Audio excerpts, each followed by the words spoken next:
रायसीना कम से कम एक ऐसा प्लेटफॉर्म बना जहाँ पर दोनों पक्षों ने अलग अलग उसी ग्लोबल ऑडियंस के सामने अपनी अपनी बातें एक ही प्लेटफॉर्म पर अपनी अपनी बातें रखी। प्रयास भारत का है वो यही रहा है कि देखिए ये तो मीनिंगलेस वॉर है, इससे कोई सोल्यूशन नहीं निकलने वाला है। भारत की स्थिति यूनिक है। भारत की स्थिति यूनिक इसलिए है क्योंकि भारत एक ऐसी जगह है जहाँ आज आप रायसीना डायलॉग कर सकते हैं। उथल पुथल सीमाओं के बीच रहे, उसके और घातक परिणाम ना हो। भारत का G20 में भी यही प्रयास है। जयशंकर जी ने तो बहुत कहा कि क्वाड क्या है, क्वाड तो बीटल्स की तरह हैं और साथ गाना गाएंगे। रायसीना आइडियाज़ पॉड में स्वागत है आपका। मैं हूं नगमा, मेरे साथ ऑब्जर्वर रिसर्च फाउंडेशन के चेयरमैन संजय जोशी। रायसीना 2023 जो इसका शीर्षक रहा इस बार वो light house in the Tempest, provocation, uncertainty and turbulence. मतलब क्या है इसका? रायसीना 2023 में किस तरह की चर्चाएं हुई, क्या संभावनाएं निकली यहाँ से और इससे आगे का क्या रास्ता समझ में आता है? शुरुआत में इसी से करना चाहूँगी मिस्टर जोशी के ये जो नाम है light house in the Tempest, जाहिर है कि एक ऐसे समय की हम बात कर रहे हैं जहाँ पर दुनिया में जो दरारें हैं देशों के बीच में वो बहुत बढ़ी हुई हैं और काफ़ी उथल पुथल है, आक्रमण तमाम तरफ देखा जा रहा है। तो इसका शीर्षक बहुत ही एप्ट है, बहुत मौजूद है। तो इसका क्या समझें हम इससे? जिस प्रकार की दुनिया में आज हम प्रवेश कर चुके हैं, देखिए रायसीना का प्रयास रहा है, रायसीना डायलॉग का, कि वो प्रतिबिंबित करे, एक झलक दिखाए, दुनिया को अपना चेहरा दिखाए कि हम कहाँ हैं और इसके आगे कहाँ जा रहे हैं। तो इस वर्ष का रायसीना डायलॉग सबसे पहले शुरू होता है उकसावा। आप दुनिया भर में शक्तियाँ आपस में एक दूसरे को उकसा रही हैं, कहाँ जाएंगी, किस तरफ जाना चाह रही हैं, उनको शायद खुद नहीं मालूम। और बहुत बड़ा उकसावे का माहौल है जिससे दुनिया भर में अनिश्चितता, जो दूसरा शब्द हम इस्तेमाल करते हैं, अनिश्चितता बन रही है हर एक के दिमाग में, देशों के दिमाग में, छोटे बड़े देशों के दिमाग में। और इस सब के चलते एक जो माहौल बन चुका है, एक तरह का बखेड़ा दुनिया में बढ़ता जा रहा है। बखेड़ा खड़े होकर के दिन प्रतिदिन ऐसा लग रहा है कि हम किसी तूफ़ान की तरफ, अज्ञात तूफ़ान की तरफ, जो भय है एक तूफ़ान का, वो आगे हमको दिख रहा है। तो ऐसे में क्या कोई प्रकाश स्तंभ है? कौन ऐसे प्रकाश स्तंभ हैं या हैं भी कि नहीं हैं जो इस तूफ़ान से हमारी नैया पार लगा सकते हैं कि नहीं? तो ये थीम थी इस पूरे रायसीना की। और इसमें अगर आप जाएं, जो छोटी मोटी थीम्स हैं जो हम लेना चाह रहे थे, इसके जो टुकड़ों पर अगर जाएं, तो एक तो वही नए नए प्रकार के बलवे हो रहे हैं। नए नए प्रकार के मतलब आपका डिजिटल दुनिया में बलवा हो रहा है, फिनांस की दुनिया में बलवा हो रहा है, क्योंकि कहीं और लड़ाइयाँ लड़ी जा रही हैं। जिस प्रकार के युद्ध आज लड़े जा रहे हैं, टोटल वॉर है जी। और कोई भी चीज़ ऐसी नहीं है जो हथियार के रूप में इस्तेमाल नहीं हो रही है। चाहे वो बैंकिंग सिस्टम है, चाहे वो टेक्नोलॉजी है, चाहे वो डेटा फ्लोज हैं, एक दूसरे पर आरोप प्रत्यारोप, और कोई भी एक दूसरे की बात सुनने को तैयार नहीं है। तो ऐसी दुनिया में जहाँ लोग एक दूसरे से बात तक करने को तैयार नहीं है, एक दूसरे के साथ फ़ोटो तक खिंचवाने को तैयार नहीं है, तो ऐसी दुनिया में क्या रूल्स ऑफ एंगेजमेंट हो सकते हैं? आखिर अगर दुनिया आगे चलानी है, दुनिया की समस्याओं का आगे समाधान करना है, तो वो क्या रूल्स ऑफ एंगेजमेंट होंगे जो इस दुनिया की नैया पार लगा सकते हैं?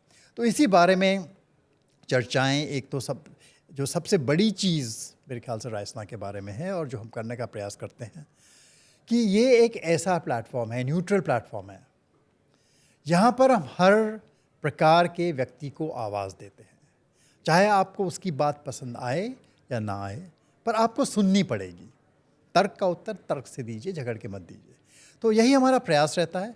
और मेरे ख्याल से इस साल रायसीना में भी एक ऐसी दुनिया में जहाँ लोग एक दूसरे की बात नहीं सुनना चाहते हैं, हमने प्रयास किया कि ऐसे लोगों को यहाँ पर इकट्ठा कर सके जो कि कम से कम अगर एक दूसरे से बात नहीं कर रहे हैं तो कम से कम दूर बैठ कर के एक दूसरे की बात सुन तो लें।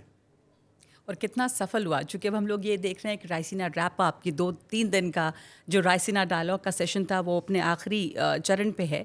ज़्यादातर बातचीत जो है वो हो चुकी है। आपने जो कहा कि ऐसे लोग हैं जो एक दूसरे की बात सुनने को तैयार नहीं, वो कितना मुश्किल भी था, बड़ी चुनौती थी। एक ऐसे समय में जब भारत ने अध्यक्षता भी संभाली है G20 की, फॉरेन मिनिस्टर्स मीट हो रही है दुनिया में, लेकिन दरारें बढ़ी हैं।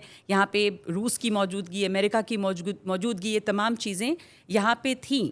तो कितना आसान या कितना मुश्किल ये बातचीत आपको लग रहा है कि कुछ आगे रास्ता निकल रहा है, लोगों ने एक दूसरे की बात सुनी है, कहीं कुछ संभावनाएं दिख रही हैं इस बातचीत से?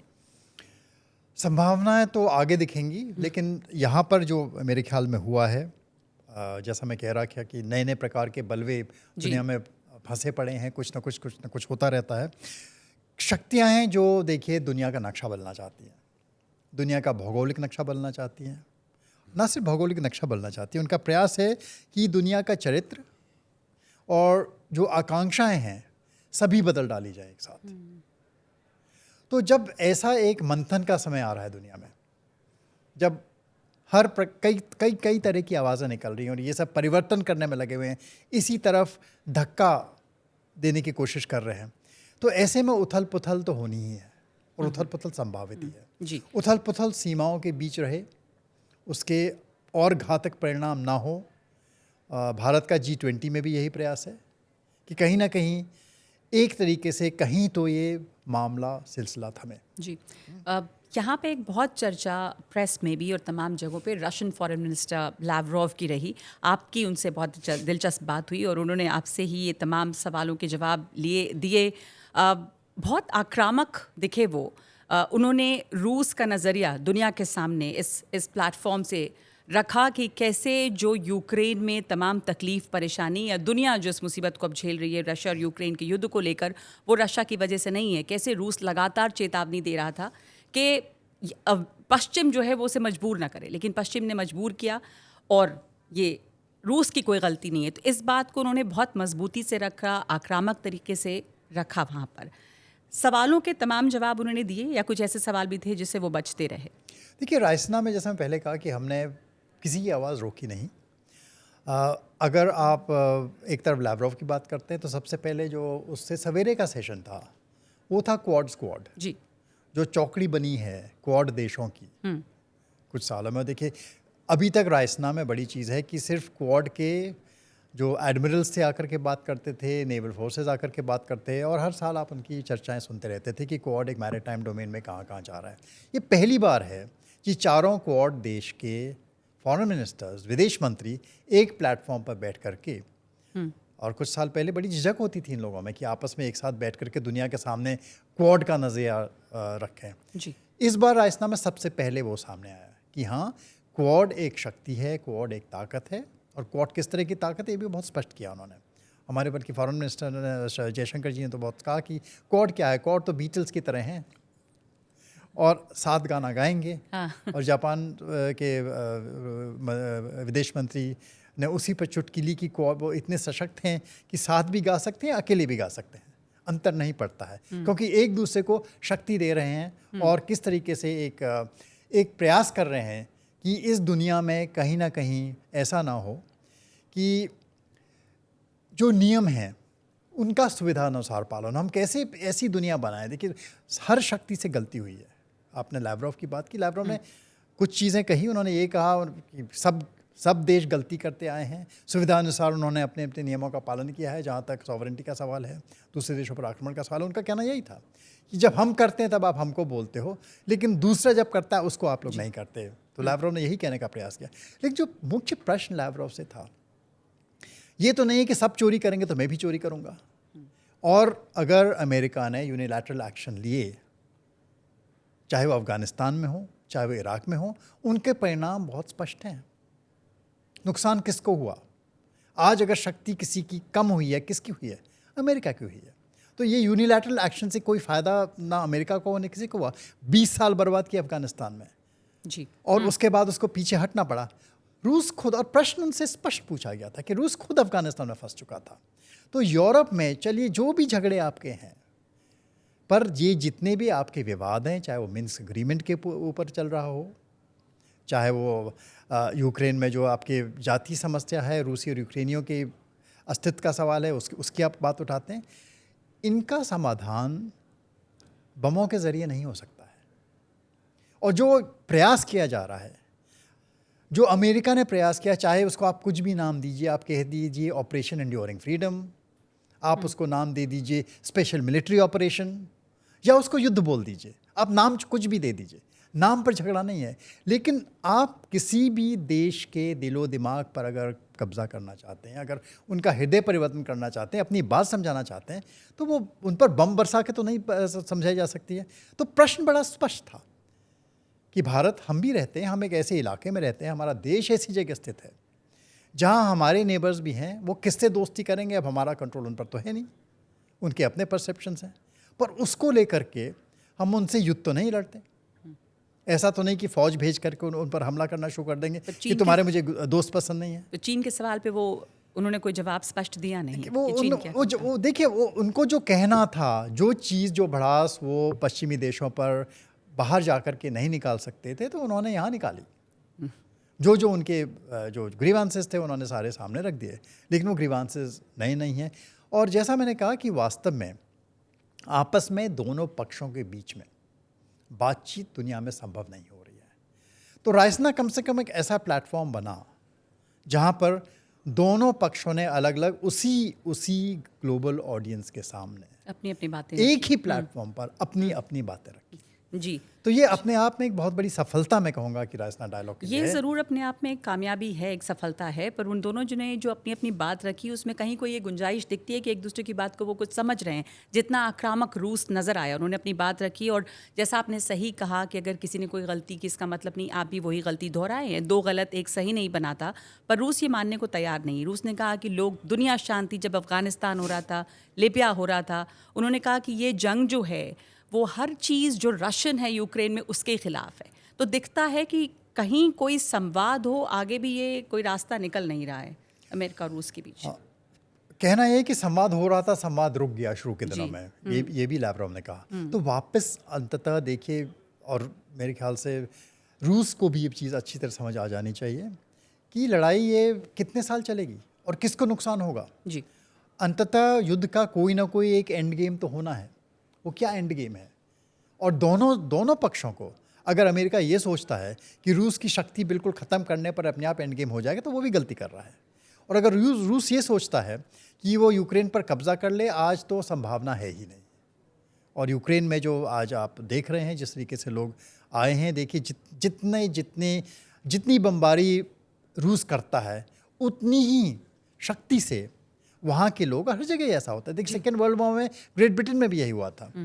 हिटलर ने खूब बमबारी की, लंदन तहस नहस करने की कोशिश की, लोग डर के कब्जा हो जाएगा, उल्टा हुआ। देश का जो एक पेट्रियोटिज्म, नई शक्ति पैदा हुई, सब लोग साथ जुड़े और अंततः उन्होंने हिटलर को बाहर भगा दिया।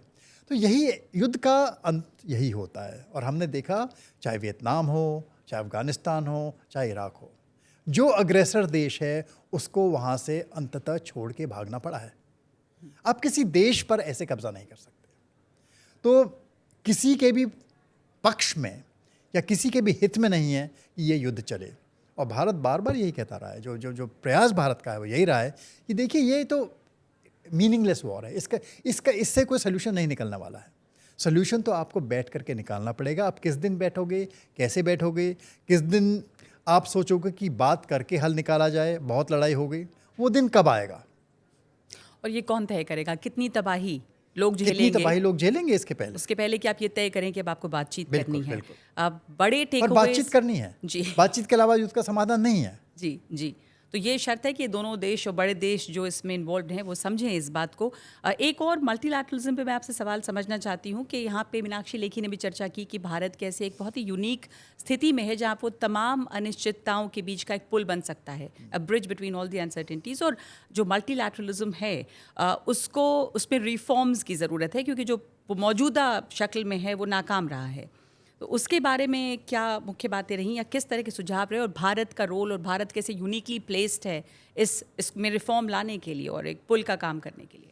देखिए, सब मान रहे हैं, जो आज की स्थिति है, कि मल्टीलैटरलिज्म घायल पड़ा हुआ है।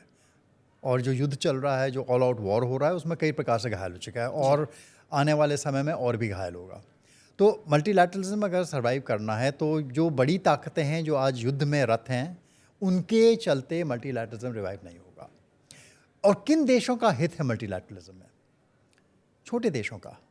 क्योंकि अगर रूल्स बेस्ड इंटरनेशनल ऑर्डर, वास्तव में रूल्स बेस्ड इंटरनेशनल ऑर्डर का किसी को ज़रूरत है, वो कमज़ोर देशों को है, मजबूत देशों को नहीं है। जी, उनकी तो ज़रूरत है कि मजबूत देशों को कैसे रोका जाए कि वो अपनी सुविधा अनुसार हर नियम का अपना इंप्लीमेंटेशन अपना समय आते कर ले, और यही होता आ रहा है। तो ऐसा रूल्स बेस्ड ऑर्डर नहीं चल सकता है। तो ये जो पुश है कि एक नए रूल्स बेस्ड ऑर्डर का कैसे निर्माण किया जाए, वो आएगा मिडिल पावर से। जो बीच की शक्तियाँ, उनमें भारत की स्थिति यूनिक है। भारत की स्थिति यूनिक इसलिए है क्योंकि भारत एक ऐसी जगह है जहाँ आज आप रायसीना डायलॉग कर सकते हैं, जहाँ आप इन सबको बुला करके बात कर सकते हैं। तो जो रायसीना डायलॉग है उससे स्पष्ट हुआ गया कि भारत ही अकेला देश है जहाँ इस प्रकार की बातें हो सकती हैं। जहाँ आपने देखा कि इटली की प्रधानमंत्री जो हैं वो आईं और उन्होंने एक कनेक्शन की बात की। कहाँ? इटली और भारत के बीच में एक प्रायद्वीपीय कनेक्शन, पेनिनसुलर नेशंस के बीच में कनेक्शन, जिनकी एक अलग जिनका भूगोल अलग है, जिनका भूगोल अलग होने की वजह से वहाँ के लोगों का नज़रिया अलग है, जो एक तरीके से फिर से आप अगर भूगोल को देखें तो पेनिनसुलर कंट्रीज़ वही हैं जिनमें लोगों का समुद्री रास्ते से आना जाना लगा रहता है। वो महाद्वीप और आइलैंड्स के और जो द्वीप हैं उनके बीच की जगह है।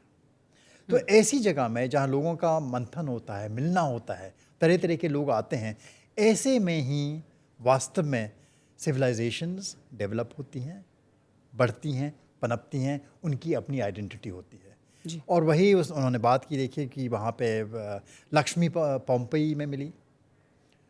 ग्लोबलाइजेशन देखिए सदियों पुराना है। तीसरी चौथी सदी है ईसा के पूर्व की, तब से ग्लोबलाइजेशन चल रहा है। ये तो हमारा ग्लोबलाइजेशन 20 साल चला, उसके बाद बंद हो गया, इसका इंजन बंद हो गया, ना ड्राइवर है ना इंजन है, चलना बंद हो गया। लेकिन वो ग्लोबलाइजेशन तो कई 100 हज़ारों साल तक चला। और वास्तव में जो ये सिविलाइजेशंस हैं वही जड़ है इस ग्लोबलाइजेशन की। इसलिए भारत और ऐसे देश इसको आगे बढ़ा सकते हैं। ये नए नवेले देश इसका कुछ नहीं कर सकते। भारत जो शक्तियाँ हैं, बिल्कुल भारत की बल्कि वो एक यूनिक स्थिति है जहाँ पर जो एक पुल का काम कर सकता है एक ऐसे समय में जहाँ पर दरारें बढ़ी हैं दुनिया के बड़े बड़े देशों के बीच में, और इस अनिश्चितता के बीच में एक पुल का काम करना ये शायद सबसे बड़ी कामयाबी है।